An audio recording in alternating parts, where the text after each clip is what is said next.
What's up, future people? Okay, I'm live. All right, howdy. So, this is a very spontaneous live stream. How's the lighting? Is the lighting okay? I'll take off my hat. I just had this idea that I've been wanting to do this video for a while, and I haven't been doing it. So, welcome. Is that one viewer? Is that just me? Okay, so today I'm going to be talking about classes in chemical engineering. And on my channel, a couple years ago now, I made a video where I describe kind of all the classes in undergrad engineering, undergrad chemical engineering in one curriculum. And I didn't go too in depth, so I'm going to use this as a video to describe kind of more in depth as to what those classes entail. And the reason I'm doing this is, well, I have two reasons. Number one, I really want to practice public speaking. It was very spontaneous, impromptu. I haven't done any practice or anything. I have no notes regarding what I'm going to say. So I want to look back and see how much I can handle myself without any practice. And then number two, if there's anyone sparking some questions, sparking some ideas, I know a lot of y'all in high school, it's spring, so you guys are getting accepted into colleges right around now, right? So I'd be happy to answer any more questions. And if there's something that sparks your interest, then let me know, and I can make an actual edited video. But for now, I'm just gonna completely go impromptu and see how this goes. So classes in chemical engineering in general, and engineering in general as a whole. And so the reason I want to do this is because I'm interested in education and the psychology of education, how people think about their place in society and their role of what they want to major in. Because 5 years ago, when I was thinking about what I want to major in college, I was pretty interested in math. I was pretty interested in science. I didn't really know what. I was thinking maybe physics, and then I ended up choosing environmental engineering. Then I switched to chemical engineering, and now I'm kind of switching back into the water environmental engineering field.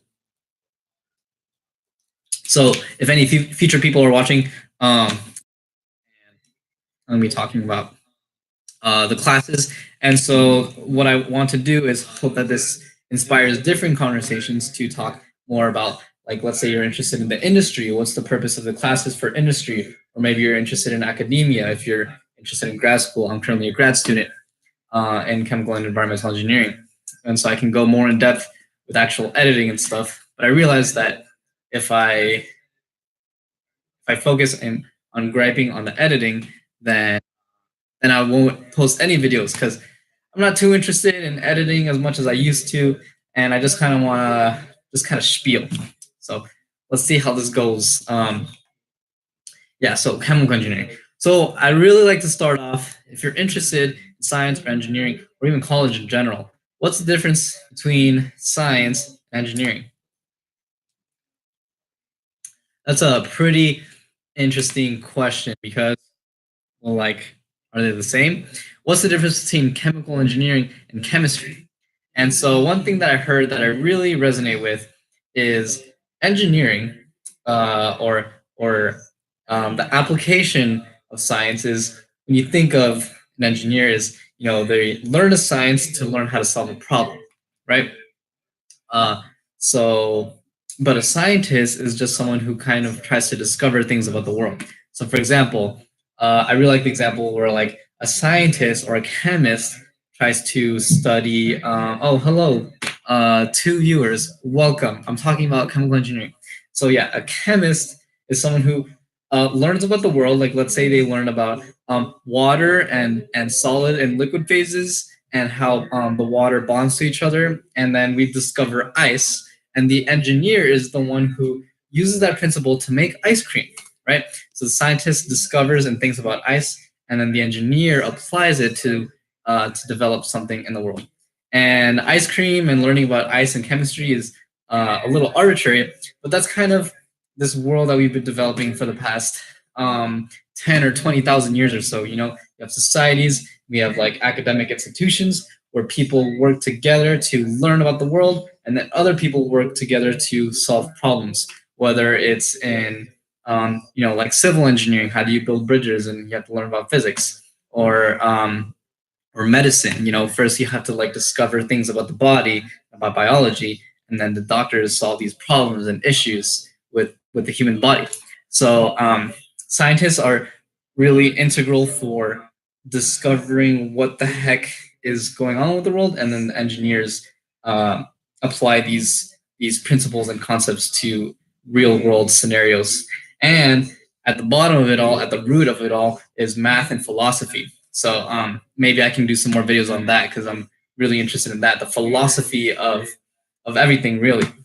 Because at the end of the day, engineering, for example, like if you learn psychology is the application of neuroscience, and neuroscience is the application of biology, which is the application of chemistry, which is the application of physics. But at the root fundamental of it all is philosophy, and that is what has been driving our world for the past few thousand years or so. But anyway, I'm not going to talk about that. I kind of sidetracked there. If you have any questions, viewers, leave something down, and I'll be sure to answer those. So today I'm talking about chemical engineering. So I asked you, what's the difference between chemical engineering and a chemist? Well, they're pretty different. They're vastly different, actually. So you might think of a chemist as someone who works in a lab. They're working with beakers and test tubes. And again, the chemist is a scientist. So they're trying to really understand what the heck is like, bonding. So like the old chemists back in the day were actually alchemists. They were trying to convert things that were not gold into gold.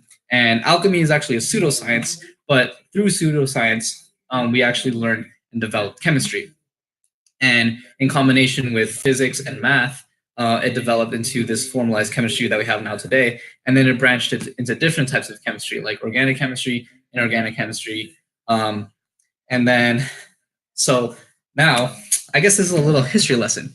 So in the 1890s, Lord, if I get his name wrong, I'm going to be disappointed in myself. I think his name is George Davies. I believe he was a chemist, and he was working for a company. And so as his job, he was meant to produce something. I'm not exactly sure what. I need to look more fundamentally into the history. Basically, this dude was like a chemist, and he's trying to solve these problems and develop and mass produce these chemicals for the town. I forgot what it was. He's trying to make something. He's trying to make a lot of something, and so he has to use his principles of chemistry, learning about thermodynamics and the science and the physics, and trying to mix and match and control the temperature and the pressure to mass produce this quantity of some kind of substance. And he realized he was kind of struggling because he had to apply a lot of the fundamentals of chemistry, but he still had to learn and develop his own ideals and his own types of ways of handling things on the job. And that was when chemical engineering was born as we know it today. But it turns out that we've had chemical engineering and engineering for a long time, because people are like scientists. They're witty, and then they have a problem. They have to think of solutions on the spot, using what they know, and think of creative solutions to make things better.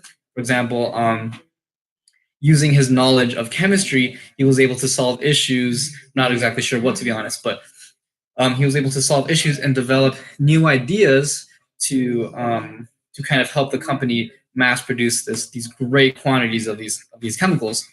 I'll get back to you on the history a little bit better, but basically that's the core fundamental difference of chemistry and chemical engineering. So the chemist is someone who studies things and produces things in a lab, but the chemical engineer applies these principles to, in the case of chemical engineering, mass produce for the greater good.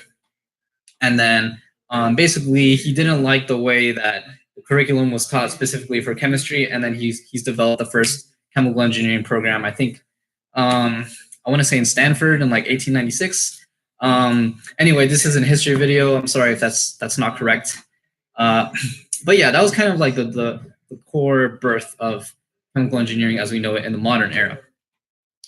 And so again, the engineer is someone who uses principles to solve real world issues. And from that sparked this whole curriculum that I'm going to be talking about in the main bulk. of the video. So at the end of the day, in undergrad, the way I see chemical engineering, you have to learn your fundamental sciences, calculus, chemistry, your physics, your math, your sciences, right? And then you also have your biology if you're working with biochemical products. So generally, the way it works is you learn those three in your first year of undergrad, and then you apply it to different classes. And then, like I said, in future videos, I'll be discussing the applications of what you might be doing with these types of things. So today, I'm just going to be talking about the classes. So I'm going to start off from the beginning. I'll just start with your first year. You need calculus. And like I said in the beginning, calculus is the math. It's the root philosophy of solving problems and issues. And calculus has this wonderful, beautiful history of, from just looking at space and thinking about physics, and then trying to look at shapes. And basically, Sir Isaac Newton and Leibniz have the credit to developing calculus, but it's actually really the Greeks who invented these theorems from geometry, and really they were the ones that developed the concept of the differential and the integral. And basically, over the years, we've had some dark ages, but after some time, in the I need to freshen up on my dates. I'm not a memorizer, but I guess in the 1500s, in the 1600s, we formalized math a little bit more, and we've developed calculus and physics. Calculus and physics are really one and the same. At least the introductory classical physics, classical mechanics, and so in your first year you take calculus and your physics. And in my opinion, chemical engineering is really solely rooted in those two classes. Even though the name says chemical engineering, you might think it's chemistry. It's really calculus and physics, in my opinion, that are the real root fundamentals of engineering. Hello, viewers. Hello. I did not expect to see people here. We're talking about classes and stuff. Let me know. Leave a comment if you have any questions, if you're like an undergrad. Yeah. So a little bit of history. Yeah. In your calculus, you generally learn three things. The first thing generally you learn is the differential, so things that are super small, and then the integral. How do you add up all those super small things to get an area? And the third thing is like series and sequences. And these things are a little bit abstract, and they generally take a little bit of a gap from algebra and geometry and trigonometry to understand. But at the end of the day, it's just a formalized way of describing different systems. And then soon after that, you get more complex equations. So if you have a simple equation like 1 + 1 = 2, that's just describing something about the world. And then you can complicate it a little bit more. So maybe there's some unknown quantities, like the speed at which my hand moves, and that gets into algebra, where things are linear generally, or constant with respect to time. But then in calculus, that's when things get a little bit more complex. So you can derive and describe different systems. With simple things, you use algebra, but when it gets complicated and things are changing and moving, such as cars, and planes, and structures, and chemicals going in and out of things, and things that are moving, and planets, now you need to convert your algebraic equations into differential equations. And then using the math over the years, past 200, 300, 400, 500 years, we've developed different methods for converting those differential equations into more understandable algebraic forms. And then, combining, different things from this scientist and this mathematician. And over the years, I think science and math is awesome because it's just people working together throughout history, working to try to understand things. And what's crazy is that when you learn about something in math from one thing, you might think it has no applications. Like the concept of imaginary numbers had no applications for like 80 years, and then suddenly, boom, it's the solution to electronics. Imaginary numbers are just everywhere in electronics because they just have this magical property that can be used to describe electronic systems. And side note, it's crazy that electrical engineering and chemical engineering are very similar mathematically, because the equations they use to describe systems a lot of times are almost exactly the same. anyway, that's my spiel on calculus.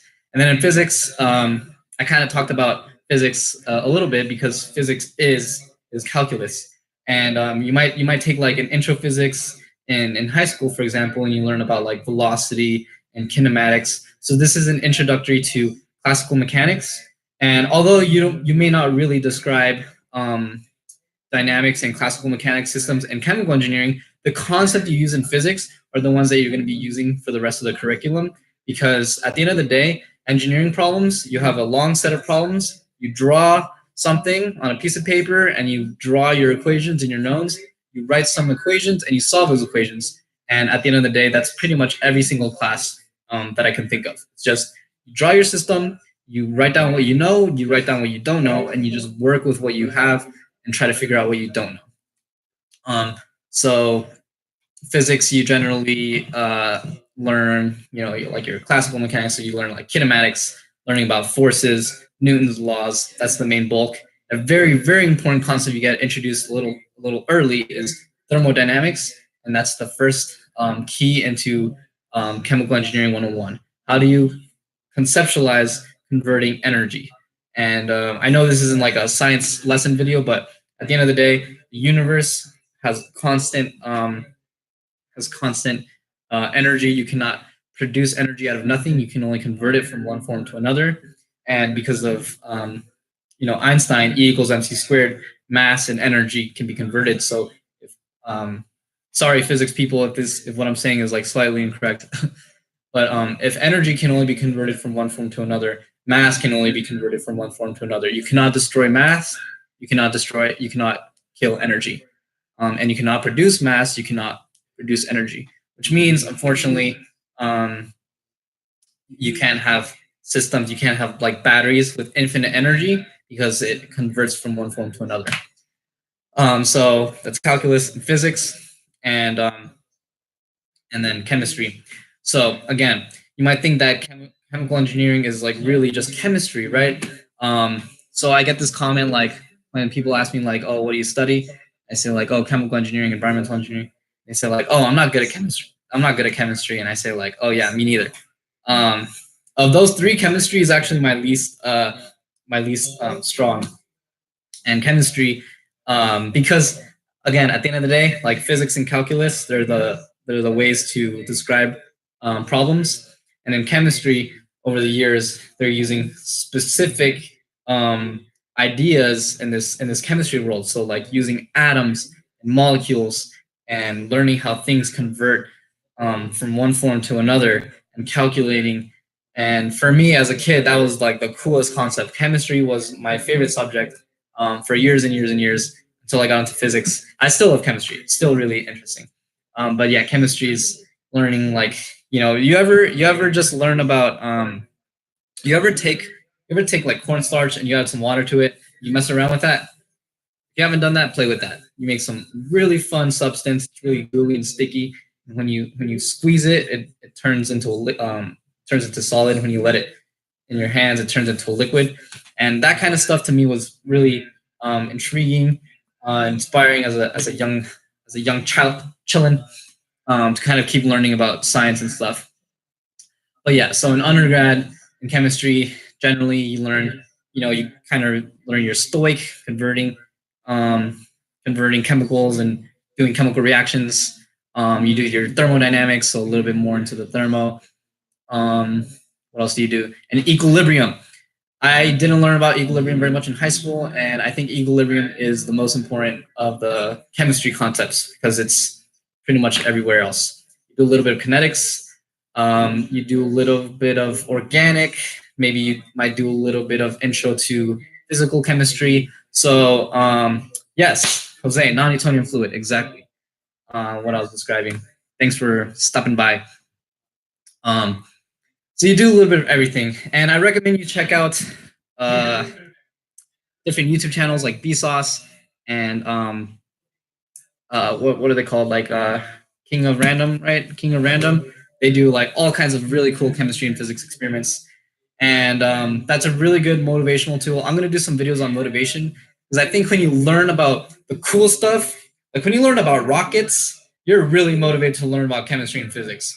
But when you're learning about like differential equations and like boring stuff that you don't understand, it's kind of hard to get into the subject. So if you really want to get into chemistry and physics, learn about how rockets work. Google how Wi-Fi works, man. There's so much physics and science and math behind Wi-Fi. Learn how a toilet works. Learn how things question the everyday, so that the strange becomes familiar and the familiar becomes strange. Like even just the concept of paint drying, like to me that's so fascinating because you have like the fluid mechanics, you have like the heat transfer and like the mass transfer and the exchange of energy. Like even paint drying, which is the most mundane thing you can possibly think of, has so much science behind it. We're in this like vast world where like there's just so much science behind it. And so just calculus, chemistry, and physics, I want to introduce that because for the rest of the entire curriculum in chemical engineering and engineering in general, it's solely rooted in those three classes, and then it just gets wild. Like I've never looked at a door the same way after I learned about like torque, and then you learn about like, oh, if you push it to the side, it's easier than pushing it to the left. I realized I totally forgot to talk about the rest of physics because after you do kinematics and energy, you learn about so in our curriculum, like gravity, so Newton's law of gravity, which is like a vastly fascinating concept. Waves. So, oh, am I lagging?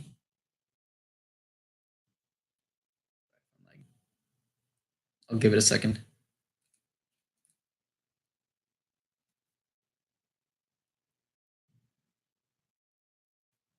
Maybe I should close all these. Sorry, technical difficulties. Too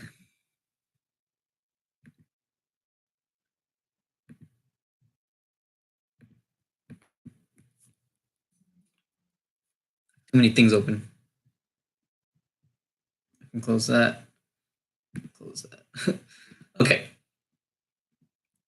Okay, so where was I? So in physics, you start with your kinematics, you do a little bit of thermo, you do like gravitational, you do gravity and calculating those things, and then learning about what else do you do. So you do waves, so you need some trigonometry, and in all of these, again, remember, calculus is the main root, it's the main thing that holds everything together, it's the glue. So you're doing calculus and algebra.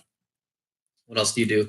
Then you go into fluid mechanics, so you do a little bit of chemical engineering and some more thermodynamics. And what else do you do? Yeah, and then after, in our curriculum in our school, then you do electrodynamics and electrostatics. So learning how electrons, from the word electronics, the study and the application of electrons flowing through a circuit to produce images and texting and YouTube and everything in the past 100 years that everyone loves. Like, again, like if you're, everything we use today is just science, and everything we use for granted. Like everyone has a cell phone nowadays. There's so much science behind that. So just like learn how your phone works. Just watch a YouTube video on how your phone works. And what else? So then, okay, I want to touch a little bit upon the collection and the bonding between calculus and physics, because when you get into electrodynamics, you're studying electrons, and now you need a little bit more advanced calculus. Because you have to describe what's called flux. And for me, I think that's a pretty fundamental concept when you need flux, and you do this theorem called Gauss's theorem. This very interesting theorem describing how things move. And again, I said that electrical engineering and chemical engineering are very similar, because at the end of the day, a lot of times in chemical engineering, you're studying how fluid moves through a pipe, and electrical engineering, a lot of the times you're studying how electrons move through a wire. And so you need this concept of flux. And so there's like these, I talked about the integral, and it turns out there's different types of integrals. So when I first learned about that, I thought that was pretty neat. And then you do the circuits. Okay, gosh, it's been 25 minutes and I've only covered the first year. So now, second year, now you're taking your first engineering classes. These are all the science classes. Now you're going to be applying them to specific chemical engineering topics. And so if you're, I'm going to tailor this to actual not actual. I'm going to tailor this to students who are interested in specific chemical engineering curriculum. So first, you take chemical process analysis, and you read this book by Richard Felder, who describes chemical engineering pretty well. But in my opinion, it was a pretty tough class because you learn this very fundamental concept in chemical engineering called the mass balance. So the mass balance is this like ultimate equation that you just never stop using. Mass balance is really just a workaround of the first law of thermodynamics, which is really the conservation of energy, and again, conservation of mass. So mass cannot be created or destroyed. It can only be converted from one form to another. And you kind of do this in general chem a little bit, general chemistry, but now you're applying it to chemical engineering systems. And so now you have, typically in this class, you have a long description. By the way, I have some videos on this class, and I hope to kind of keep doing more and more, because I know it can be pretty tough at first. So I'm going to do more videos on this class. So you have a description of a problem of a system, and it says, calculate this. So you have this much stuff going in at this pressure, at this temperature, calculate how much product you're going to have, or calculate how long it's going to take, or something like that. And that's kind of the root of chemical engineering. And one thing I kind of want to talk about is that at the end of the day, it sounds kind of boring because like I'm talking about like rockets and like cell phones and stuff, and like chemical engineering is just like, yeah, how much water are you going to get? So in that regards, like I kind of gripe myself about thinking that's not really interesting. But at the end of the day, it's very fascinating. I want to do more videos about this because you learn how to change and shape the world. Because basically, if you look around you, I can guarantee you almost everything you're looking at, whether it's the plastic bottle that you're using or the materials in your cell phone, chemical engineers are involved in that aspect. But I'm going to focus on the classes for now before I doze off from that. So that class, all I can say, again, I have some videos on that. You just write your equation, you write your mass balance, and you do a series of steps, whether you're solving an algebraic system or in some cases a differential equation. But that's kind of like the introduction to chemical engineering. And it's really vital to pay attention to details in that class. Okay, so that's like your first intro. And then meanwhile, you take general chemistry, and now you need organic chemistry. So general chemistry touches a little bit here, a little bit there, a little bit over there. And organic chemistry is basically the study of organic compounds, hence the name. An organic compound is something that has carbon, basically. And it has other things: carbon, hydrogen, nitrogen, oxygen, phosphorus, and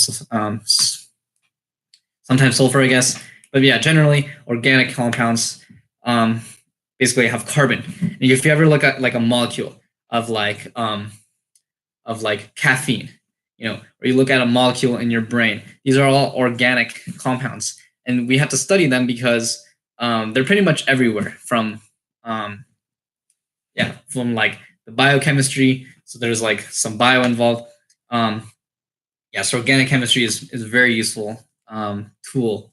And basically, organic chemistry, you just have to learn mechanisms. So studying how reactions occur and studying the mechanism, studying the way in which electrons flow. So again, that's another similarity of electronics and electrical engineering. You're studying how electrons flow. At the end of the day, man, science, I think, is just all the same. It's just electrons flowing from one place to another. So studying all of that. I don't think I'm going to have any OChem videos on my channel because it's just like pretty saturated right now. I don't think I'm going to have any calculus or physics because there's so many. It's just very saturated with, freshman science classes.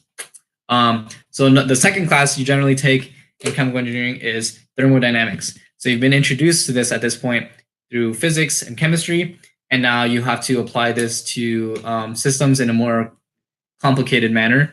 And if you haven't been using calculus very much at this point, you're going to be using it a little bit more. And the difference between freshman classes and some operative engineering classes is now you're going to do more derivations. So before, it was generally a lot of the times you're generally given the equations and you're just learning how to solve the problems. But now you're deriving the equations, let's say in class or in the book, and then you have to use those equations to solve problems. Whereas if you take a physics thermodynamics course, you generally only focus on the derivations, and the problems are very theoretical based. But in engineering thermodynamics and engineering classes, you're generally using the derivations to solve problems. And again, it's very similar to the whole concept of the difference between science and engineering. In science, you're just learning how things work, and like you're just wondering about the world. And then in engineering, you're applying those concepts to solve problems, to learn how to solve systems. And so at this point, generally after your first first introductory calculus, now this is where some different types of calculus come in, such as multivariable calculus and linear algebra and differential equations. These are different tools, different branches of calculus that can be used to solve problems. And it's very important in thermodynamics because they explain how certain equations pop up. And you begin to revisit some equations that you saw in physics and chemistry, and you're like, oh, that's where that came from. But still, you're not quite too in depth with it. You're still more focusing on the application. And so in thermo, you're learning about work and energy balance. So before you learn about mass balance, now you're doing energy balance. Again, it's the first law of thermodynamics. Just energy cannot be created or destroyed, but describing it mathematically. And then you get introduced to the second law of thermodynamics, which basically says that we can't have free energy, man. We can't just like have an infinite battery. You can't just harness the power. Like, you ever see that meme of oh, butter bread always lands face down, and cats always land feet down. So if you attach a butter bread to a cat and like attach it to a rotor, they're gonna always like spin around and like produce infinite energy. No, that's not gonna work. That's not gonna work. It's just not gonna work.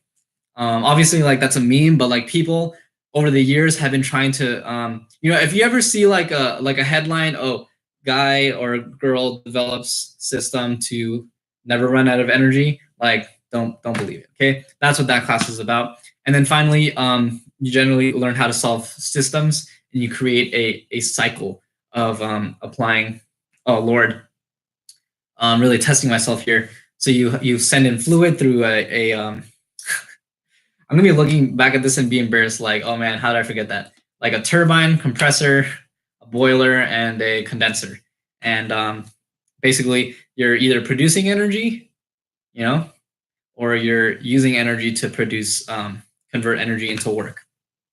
And that's using phase changes, and you have to incorporate your entropy, your enthalpy, things you learned in Gen Chem and physics, and that's that class. Okay, and then what else? I'll come back to equilibrium thermo. Then after that, you might take transport. So now transport is my personal favorite, just because I think it's like very fascinating how everything's the same. This is very fascinating how every science, it seems like it's the same.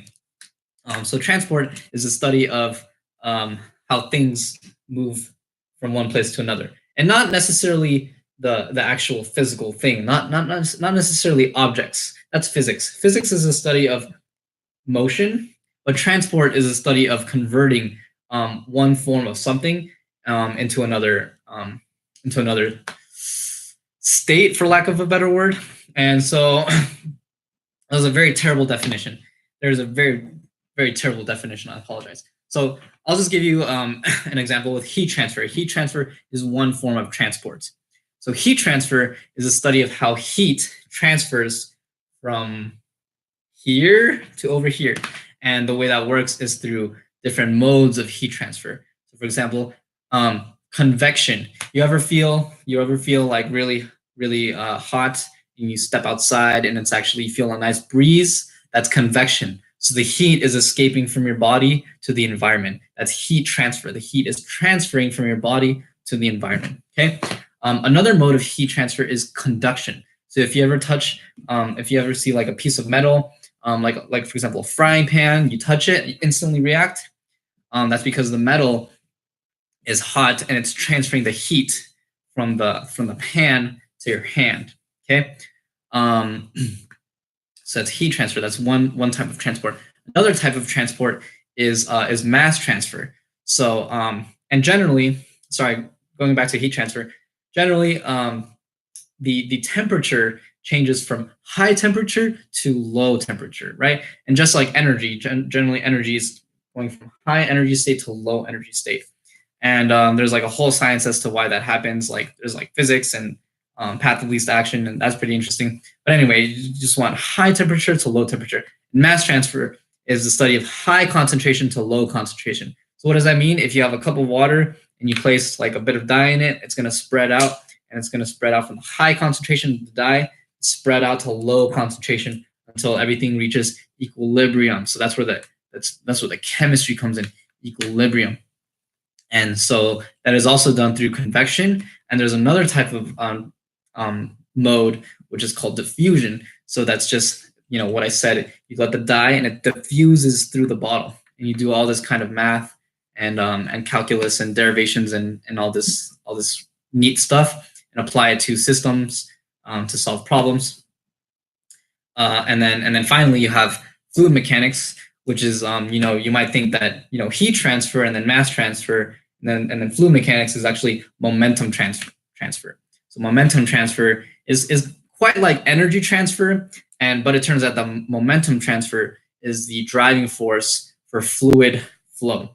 And that's very important because fluid is anything that flows, like liquid or gas. And so you need fluid to flow in industry, for example. And so studying fluid mechanics allows you to develop calculations and develop theories to solve these problems.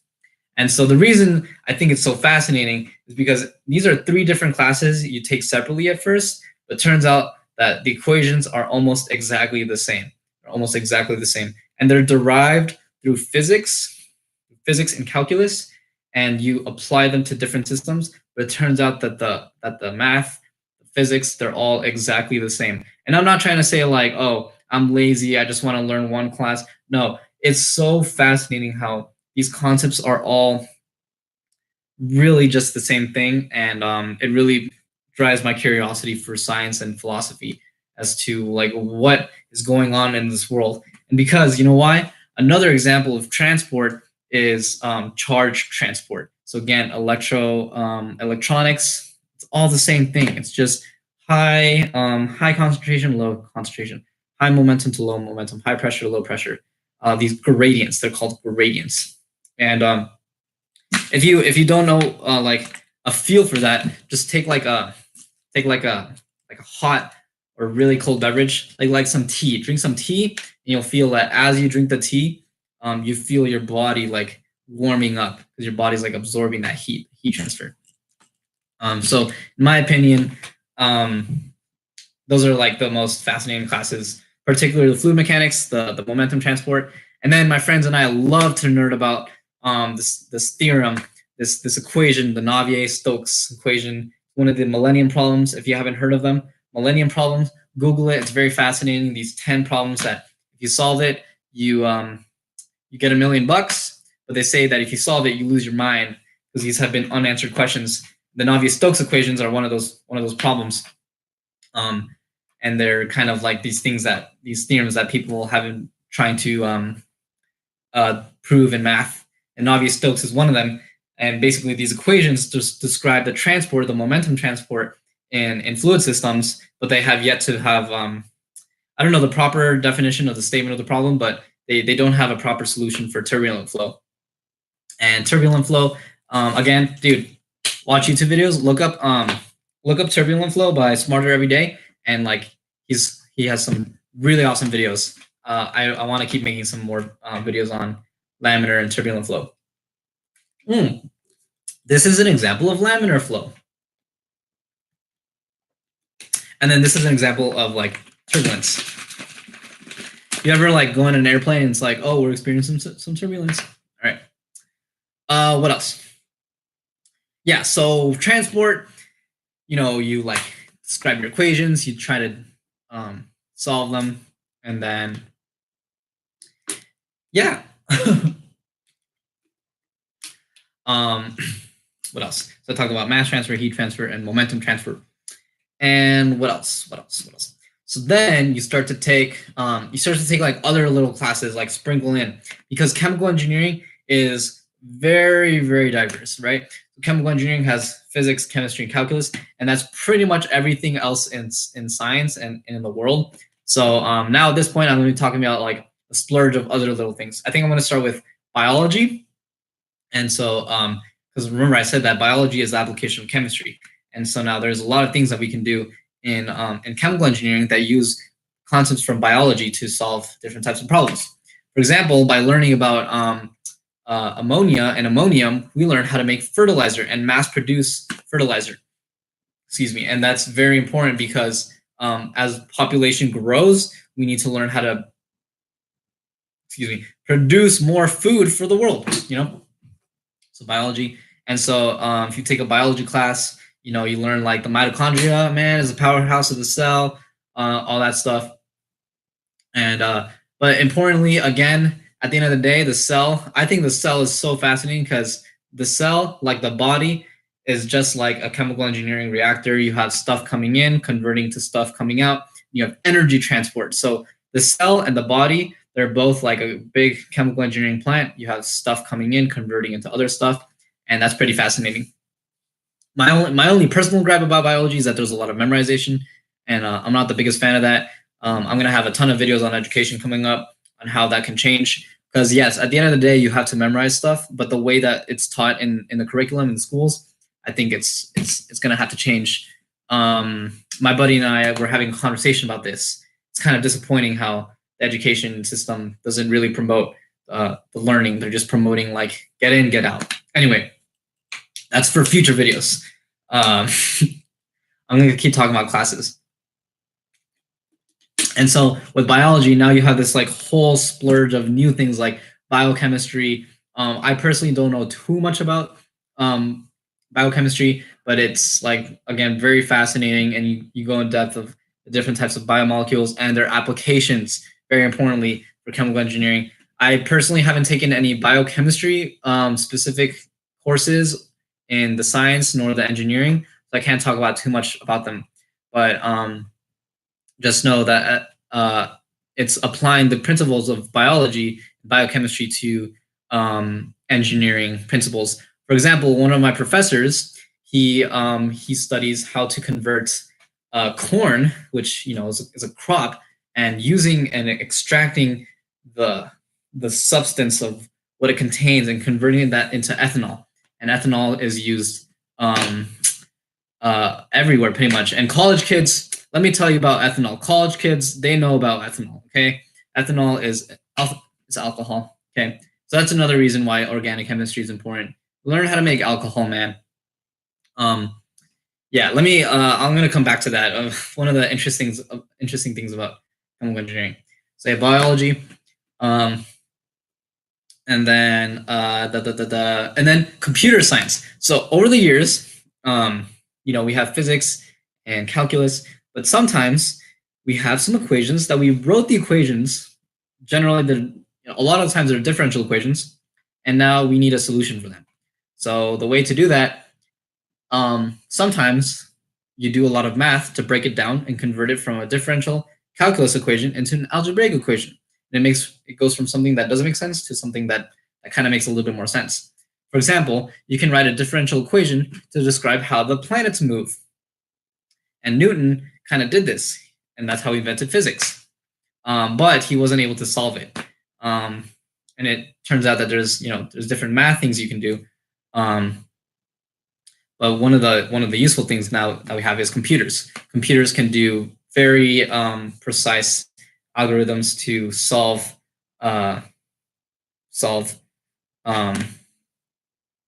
math. I couldn't think of the word for math.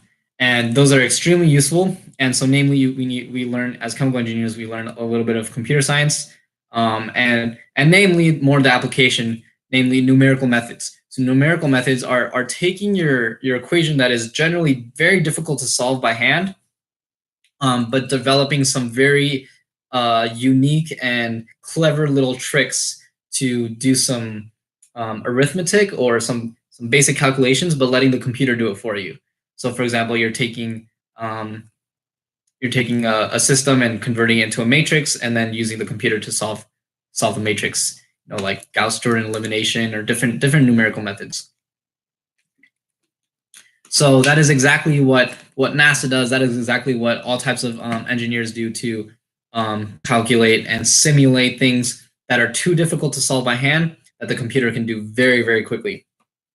And so it's important to learn at least the fundamentals of computer science, at least just the very basics.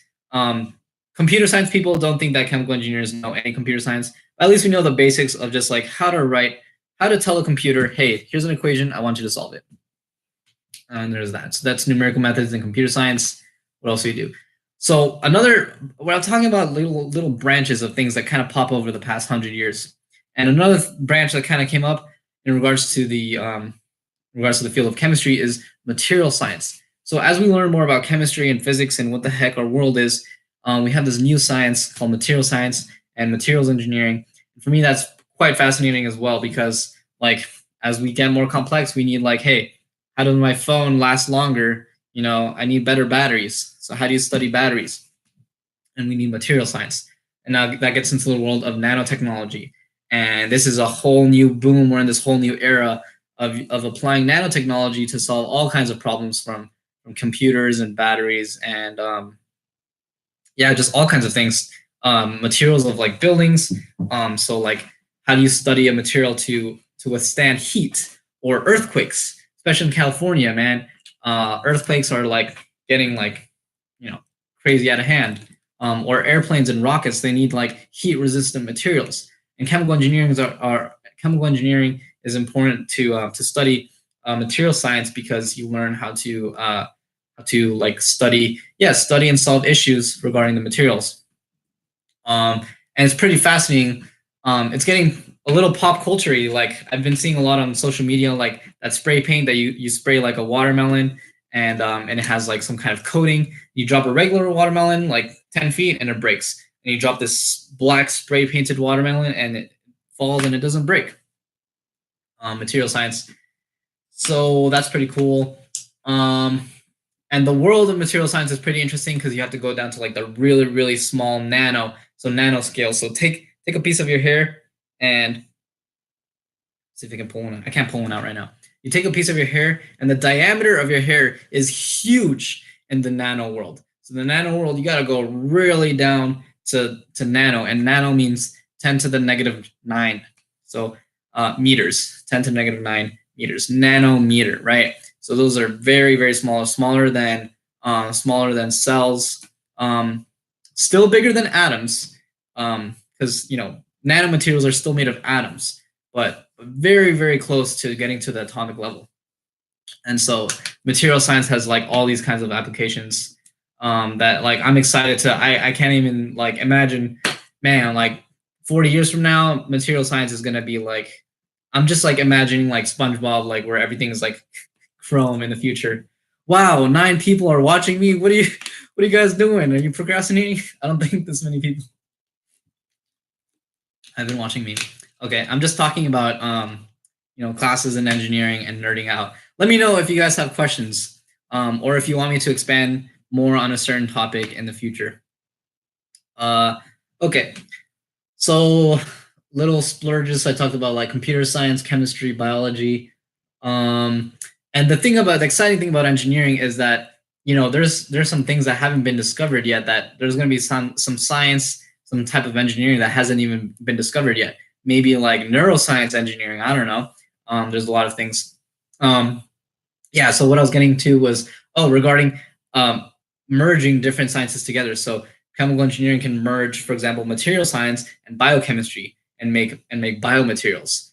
So making materials that you can implant in your body to make you live longer, or implants. And that's kind of more in the realm of bioengineering and biomedical engineering. But these kind of are all touched upon in chemical engineering. And again, going back to the computer science, if you're interested in like AI or data and machine learning, sometimes chemical engineers can go into those fields as well. And then finally, one of the other branches before I continue with chemical engineering is the one I'm very interested in, which is environmental engineering. So this is another type of engineering that didn't exist till about the 60s or the 50s, where we have these problems. You have water and wastewater. How do you treat this water? Or the air quality. We're learning about like ocean acidification and like pollution and CO2. And like chemical engineers are one of the peoples that can help solve these issues, because knowing these principles of chemistry and physics, we can learn how to develop systems, how to make power plants, catalytic converters, things like that. And I'll talk about catalysis in a sec too. Converting chemicals to convert them from bad stuff into good stuff.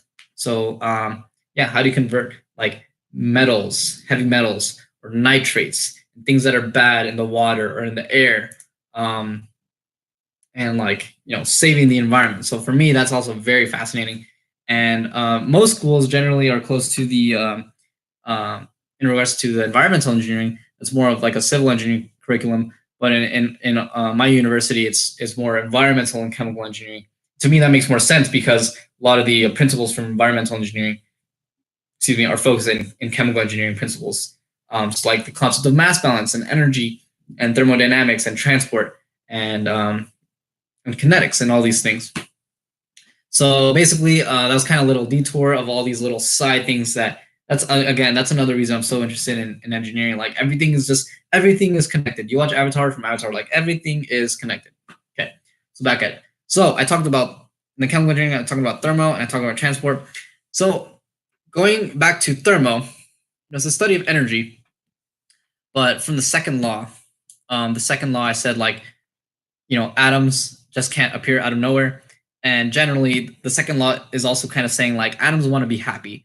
Atoms want to follow the path of least action. And you learn about this concept called entropy, which is basically like everyone just wants to be happy. Atoms just want to be happy. They don't want to use energy. They just want to be happy. They just want to roam free. And so we have this concept of equilibrium, and I'm getting to it. If you study thermo, you know what I'm getting to. This concept of fugacity, and fugacity is this like meme in engineering because it's like this weird concept. At the end of the day, fugacity is just how much something, using layman terms, it's how much something wants to leave a system, because it comes from the word fugitive. And like fugacity is like this very important tool of for engineers. And after all this, man, it's been 52 minutes, and I'm finally getting to an actual difference between science and engineering.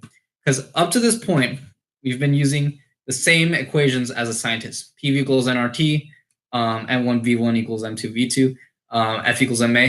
We use the same exact equations, but now at this point, using the concept of equilibrium and fugacity, now that's the real core difference between science and engineering. And so now we're converting ideal gas or an ideal system into a more real use. And the reason this is important is because if you use an ideal equation, such as the ideal gas law, that's assuming that you have a perfect system where it's just like this perfect little world where there's no friction, there's no collisions or anything. But in the real world, if you use those equations, you're going to blow up something. You're going to destroy a reactor. You're going to kill people. So engineers have to make these tweaks to convert these equations into more complex forms to account for real world systems. And so fugacity, for example, converts the Raoult's law into more less idealized form, into more useful and practical application. And unfortunately, you have to go through some like kind of weird math to kind of solve the system. But fortunately, engineers have developed these algorithms and equations to solve these. And again, we can use computers to help us. Another example is converting the ideal gas law from the ideal form into a more practical use. And the problem is that, well, you're going to have to do a lot of experiments because you need some parameters. You need to find out what's the best temperature, what's the best pressure. But at the end of the day, if you want to control your system, which I'll get into controls later, you're going to have to get your actual parameters, your actual real system, not just your ideal, the ideal world. So converting, this happy-go land of science is perfect to an actual real equation. And I'm saying real, the equation is still real. It's just not accurate, essentially.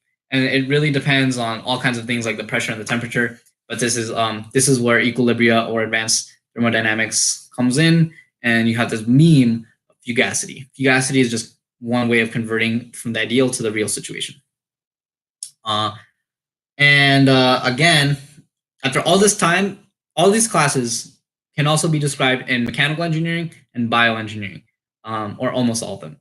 Pretty much at this point, mechanical engineering are very, very similar. They all take pretty much the same classes. Maybe mechanical engineers don't take bio as much, and but pretty much at this point it's the same until you take kinetics or chemical reaction engineering. And this is the fundamental key difference between a chemical engineer and a mechanical engineer. So we've got, we both take physics, we both take thermo, we both take fluids. But in kinetics, in chemical kinetics / chemical reaction engineering, that's where the chemical engineers learn how to design reactors to optimize production, to optimize whatever they're trying to do. So converting product, controlling something. And so kinetics uses the concepts of chemistry, combines it with the concepts of physics and calculus. Again, these are like 4 fundamentals. And you're describing your system using your mass balance. So now you're putting everything all together. You have your mass balance, you have your thermal, you have your heat transfer, putting everything all together in order to properly design a reactor to do what you want it to do. It's not just like, oh, here's a bucket, put some stuff in and put some stuff out. It's like you have to design like the volume of the reactor, the pressure of the reactor, the temperature. Where is the inlet going to be? Is it going to be mixing, or is it going to be just flowing? Is there going to be multiple streams, so all kinds of things. And there's a lot of math behind it. And you're trying to basically, at the goal of the game is you're trying to optimize your production. You're trying to save money. You're trying to make money. So kinetics is all about that. In my personal opinion, I didn't like this class at first because I felt like it was very industry-based, all these kinds of things I'm not really interested in. I don't really care about learning how to make methanol. Like, I'm not personally driven by that. I'm more interested in like the science. But then when I realized that you're combining all these concepts in one, and it's a little bit of a challenge, but it's very exciting to piece together all these classes at the same time. You got to do your mass balance. You got to do your energy balance. You got to think of the thermal and the pressure and the temperature. You got to think about the fluid mechanics. And depending on what kind of curriculum you have, you may not go too in depth into it. But in at least from the graduate school perspective, it's kind of combining everything at the same time. And then at the end of the day, you have some differential equations. You got to figure out how you're going to solve that. Are you going to use calculus or are you going to use computers? So that's a fun one. And then now at this point, I haven't talked about any humanities, and generally a lot of my engineering friends don't like the humanities classes, but personally I think the humanities are probably one of the most important in terms of like learning. And I probably won't talk about them too much, but because there's just so many. But I definitely think that they're very fundamental and vital for understanding what kind of society we live in, from the psychology, from the sociology, history, political science, writing, English. All these things are very important. So now at this point, generally, you do classes. I forgot to talk about labs. Or labs, you take what you learn and you apply it in a lab, and you solve some kind of problem, or you learn how to make a reaction. And then, at this point, you're probably around your senior year, and now you get into a little bit more focused classes, such as separation process principles. So this class, again, combines pretty much everything you've learned before, but most importantly, the mass balance and the thermo and mass transfer as well. And so a lot of the times, you make stuff, right? Chemical engineering, at the end of the day, you're trying to make stuff. But sometimes you have your product and you have some undesirables. So you got to figure out how to separate them. Usually it's like a liquid form, right? So you got to separate your liquid. There are 2 phases. You got to figure out how to separate them. For example, one way to do that is you heat it up and you boil it. It's called distillation. And y'all alcoholics out there, I'm speaking to you. So how are you going to separate your ethanol from your different, unwanted products? And if you boil it, thinking about chemistry, different molecules have different boiling points. So it's a very creative way to separate your chemicals, your liquids from each other. And so studying separation process principles, you have to think about, again, designing certain distillation columns, absorption columns, not necessarily reactors. So usually at this point, you've made your product. Now it's just you got to figure out how to separate from stuff that you don't want. So now separations, how you separate physically separate or chemically separate what's the stuff that you don't want with the stuff that you do want. And there's like very creative ways to do that. And again, so at the end of the day, remember, we learn about the science, we learn about absorption, we learn about the chemicals, the species, and their affinity and attraction towards different molecules and the properties. So using these properties, how do we separate different types of fluids? So for example, if two different liquids have two different boiling points, which we learned from chemistry, oh, hey, we learned that in chemistry. Now we can use that to separate the different types of oil. So, and a refinery really is just a huge separation plant. We have all this crude oil is just a mix of just a ton of different types of oils. And a refinery is figuring out how to separate the oil into different factions. So that's finally, after an hour. When I think of chemical engineering, I used to think of like people in a refinery, and it took an hour to explain why. It's like you're learning these principles from one class and you're applying it to learning another class, and then finally, we can separate oil and extract the ones that we want. We can extract jet fuel. We can extract fuel for car. We can extract different things from different chemicals, ethanol. We can learn how to make alcohol now. We can learn how to mass produce, all these different kinds of things. And again, this is pretty interesting for environmental engineering as well, because if you have industrial wastewater, you have water that you want the pure water, but you have all this crap in it. You have literal crap from the people, and you have like industrial crap. You have like heavy metals. You have plastics, and you have to separate physically. And there's different methods of doing that. You have to start with like physical separation. So like physically removing like toilet paper, but now like all the particles are still going through. How you separate that? Like different types of reactors. You need like coagulation and flocculation. Remember, one thing from science: water has a very what's it called? It takes a lot of energy to boil water. So we don't want to boil water. We can boil other things, but we want to generally avoid boiling water because that's a lot of energy, and energy is money. So optimization. What else do you learn? Yeah, like those are the main classes, and then humanities, and then finally there's two more. We're almost done. No questions? What's up? Questions? Are you guys even watching, or girls? Who's watching? Are you thinking about chemical engineering? Are you like my friends? You're just watching. Are you already in chemical engineering? I don't know. I'm just wondering. So now, next, penultimately, second to last, is process dynamics and control. And generally, a lot of times in engineering, you make assumptions, and assumptions are very, very useful to describing your overall system in a complex manner and converting it into, we can assume that it's a little bit simpler than that. It's actually changing in real life, but it's not changing much. So I'm going to assume that it's not changing at all, so I can solve the problem. And maybe I'll get 99% accurate, but that's pretty good. Or 99.9% accurate, that's pretty good. Or again, versus in science, you generally keep everything in the ideal state, and it's moving. But in engineering, you can make some assumptions to kind of simplify the problem a little bit, and you can solve it. And in process dynamics, now it's kind of hard to explain this without you being technical with the math. But basically, prior to this, a lot of the times in the systems, most of the time, we've been assuming that nothing has been changing with respect to time. So your calculus, your dx dt is 0.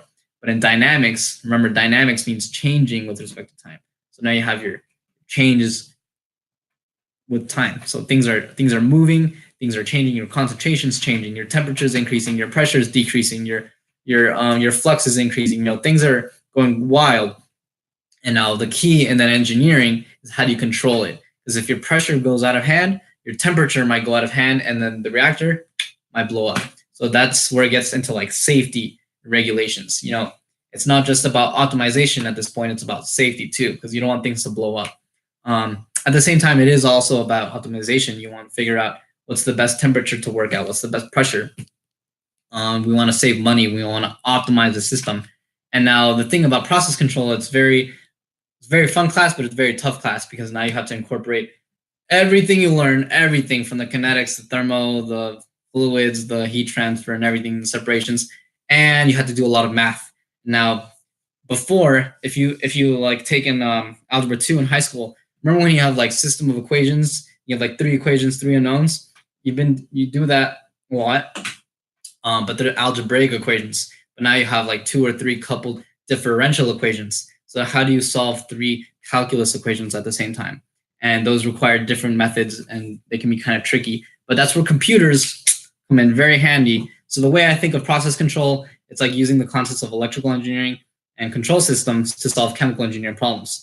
So for y'all electrical engineers out there, we do like Laplace transforms and solving like matrices and all those equations, because the more complex your system is, the more complex the math is going to be. You have to think of different ways to solve the problem. All right. And finally, ultimate test is your senior design. What senior design is you have some kind of problems, you have some kind of issue, and you want to design a solution for it. You want to design a power plant, and it can be anything. It can be from like an environmental issue, like a biochemical issue, and the way that it's done is you're culminating everything you've ever learned in 4 years. You're combining into one project in 3 or 4 months, and you make a presentation and a poster and a paper and everything. Not a poster, a presentation, and that's combining everything. And every type of engineering has a different type of senior design. The way it works for chemical and environmental engineering is, let's say you want to, I'll just talk about mine. So we're converting municipal solid waste into biogas, methane. And so the way that works is you take your trash, you compost, you take everything that the city doesn't want, you feed it into a reactor, and the reactor is a bioreactor, so the bacteria eats it up, and it poops out methane. The methane can be used for electricity, and it can be used for gas in homes. So that was fun. A lot of work. So you gotta do everything from scratch. You gotta think of your culminating everything. You gotta think of your reactor. How big is the reactor going to be? How much feed are we going to have? It's going to be per day. Now you have to incorporate economics. How much are things going to cost? Where are you going to place everything? How are you going to design it to optimize? How are you going to design your heat exchange network to optimize your heat flow from one flow to another? You're just trying to optimize everything. And finally, at the end of the day, the business. You have to sell yourself, learn how to market yourself, to increase the value of your product so that you can sell it to your stockholders or whoever, and solve some kind of problem in society, or make money, or a little bit of both. So that's kind of what engineering is all about, really, after an hour or so. Don't know what else to say. So I want to like kind of ramble and share like all this stuff, because I keep thinking about it like every single day. So now I can breathe. I can get that off my chest. I told someone. I told 8 people. So with that being said, let me know what interests you. Do you want to study engineering? Do you want to study science? Do you want to study psychology? Do you want to study music? Do you want to work? Do you want to be a plumber? Do you want to? I was having this conversation again. Like, I think there's such a terrible stigma against trade school and plumbers, but I think these different types of jobs are vital for society. And even though my focus is academics, I'm open to discussing anything. I want to talk about politics. I want to talk about education. I want to talk about mass balance. I want to talk about thermo. So let me know what interested you, and I'll like do some research, make some videos. Man, this is a long video. Any any questions? Like, I don't know who's watching at this point, but thank you. Thank you for watching. If my mom is watching, thank you. You the best. Support. I don't know what to say at this point. I guess I never got this far. I think I'm gonna end it here. Thank you, everyone. Have a good night.